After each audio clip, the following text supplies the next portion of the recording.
Assalamualaikum warahmatullahi wabarakatuh. Salam sejahtera bagi kita semua. Apa kabar siswa cerdas berakhlak dan berbudaya SMP Negeri 1 Nglames? Masih dalam pandemi COVID-19, semoga kalian bersemangat mengikuti MPLS dari rumah pada hari Rabu 15 Juli 2020. Pada kesempatan kali ini akan disampaikan materi tata krama siswa oleh Ibu Rina Agustiningrum SPD. Tolong untuk para siswa diperhatikan dengan baik apa yang akan disampaikan. Kepada Ibu Rina Agustiningrum dipersilahkan. Assalamualaikum warahmatullahi wabarakatuh. Selamat pagi anak-anak. Bagaimana kabarnya untuk pagi hari ini? Masih semangat? Pada pagi hari ini kita akan membahas tentang tata krama siswa. Tata krama atau yang biasa kalian kenal dengan adat, sopan santun, yang disebut dengan etiket, telah menjadi bagian dalam hidup kita. Contohnya, pada waktu masih kanak-kanak, kita sudah dilatih oleh orang tua kita bagaimana kita makan, bagaimana kita berterima kasih, bagaimana kita menyapa orang tua, maupun bagaimana kita hormat dan bagaimana cara kita berpakaian.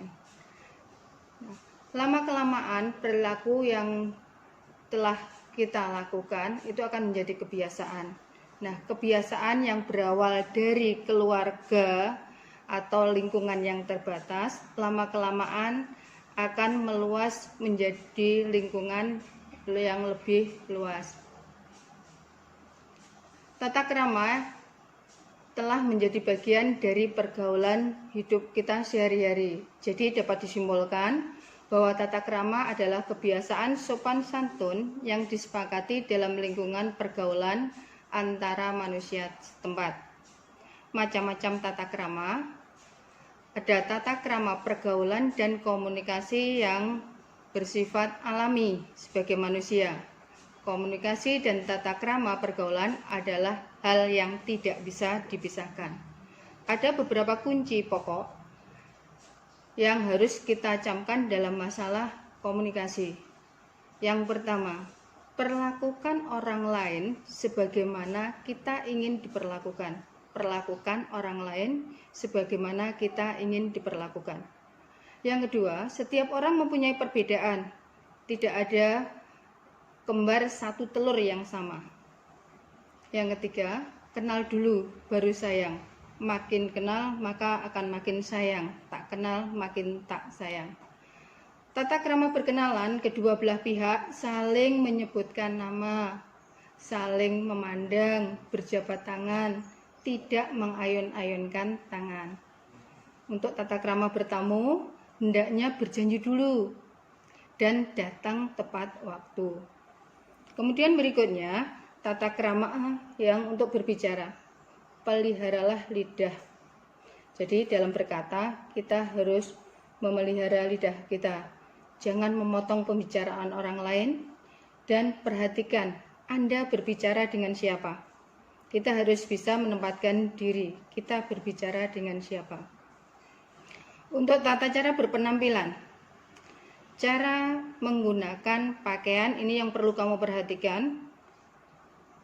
Cara menggunakan pakaian. Dalam berpakaian sekolah, kita harus sesuai dengan aturan yang ada di sekolah. Kalau pakaian kita biru putih, berarti kalian harus memasukkan baju, memakai dasi, dan memakai sabuk hitam. Kemudian untuk pakaian yang lain kita harus menyesuaikan dengan aturan dalam berpakaian. Kemudian pada waktu berolahraga, kalian harus memakai pakaian olahraga. Memakai pakaian harus cocok dengan situasi dan tempat. Karena kalau kita tidak memakai pakaian tidak sesuai dengan situasi dan tempat, maka kita akan kelihatan aneh. Kemudian yang kedua, cara berjalan bersama. Dalam berjalan bersama, laki-laki harus melindungi wanita. Ada 3 orang dengan 2 wanita dan 1 pria. pria berjalan di sisi yang berdekatan dengan lalu lintas. Kemudian kalau ada 2 pria dan 1 wanita, wanita harus ada di tengah. Kemudian dalam tata cara makan, kalian harus memperhatikan dalam tata cara makan. Cicipilah makanan dan minuman dengan tidak bersuara. Jika batuk pada waktu makan, tutuplah mulut. Berdoalah sebelum makan dan sesudah makan. Kemudian untuk tata cara menggunakan fasilitas umum. Buanglah sampah pada tempatnya. Ini penting sekali. Buanglah sampah pada tempatnya. Kemudian jagalah kebersihan baik di dalam kelas maupun di luar kelas.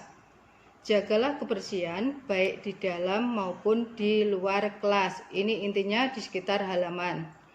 Kemudian taman umum itu harus ikut kita jaga. Taman umum harus ikut kita jaga kebersihannya. Dan kalian harus sopan santun dalam berkendara di jalan.